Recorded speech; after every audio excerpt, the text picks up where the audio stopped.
প্রত্যেকটা উম্মত যদি তাদের জীবন ধারায় যদি একটু চোখ বুলিয়ে নেয় তাহলেই বুঝতে পারবে আল্লাহর রসুলকে কতটুকু ভালোবাসতেছে, নাকি ভালোবাসার নামে ছলনা চলতেছে।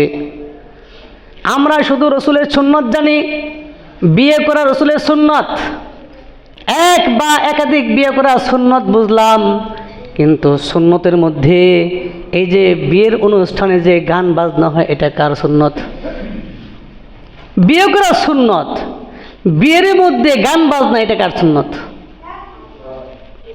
একাধিক বিয়ে করা সুন্নত বুঝলাম, এই দুই স্ত্রীর মধ্যে সমতা কায়েম করা, দুজনকে যে ঠিকঠাক মতো ভরণ পোষণ করা, এই সুন্নতটা কই গেল? একটা বিয়ে করলাম, আরেকটা ছাড়লাম, আবার বিয়ে করলাম, আবার ছাড়লাম, এটা তো সুন্নত নয়। ব্যবসা করা হালাল,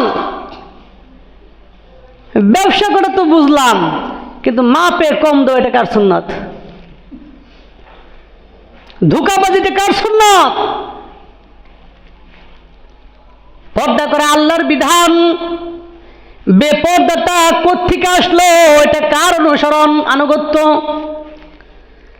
আল্লাহর পয়গম্বর ব্যবসা করছেন, আমরাও তার অনুসরণে ব্যবসা করব, কিন্তু আল্লাহর পয়গম্বর জীবনে কখনো কোনোদিন কাউকে মাপে ভেজাল করেন নাই।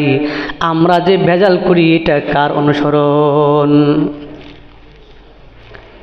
আল্লাহর পয়গম্বর জীবনে কখনো কারো জমি মেরে খায় নাই। আমি যে মানুষের সম্পদ দিয়ে আত্মসাৎ করতেছি এটা কার অনুসরণ? রাসূল পাক সাল্লাল্লাহু আলাইহি সাল্লাম জীবনে কখনো মিথ্যা বলেন নাই। আমরা যে অহরহ মিথ্যা বলি এটা কার সুন্নত? আল্লাহর রাসূল তো কখনো সুদ ঘুষ খান নাই।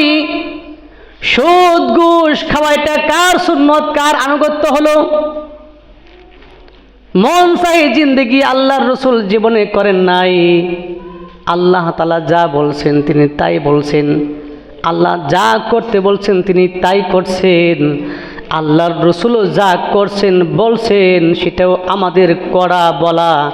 যদি আমি আমার নফসকে আল্লাহর রসুলের সুন্নাত মোতাবেক চালাই তাহলে আল্লাহ তাআলার বিধান মোতাবেক আমার নফস চলবে। এটাই হলো রসুলের আনুগত্য, এটাই হলো আল্লাহর আনুগত্য। আজ আমি আমার মন মতো চলি, এটা কার আনুগত্য? আমি যে অন্যায় অত্যাচার করতেছি, সমাজের মধ্যে দাঙ্গা হাঙ্গামা করতেছি, এটা কার অনুসরণ?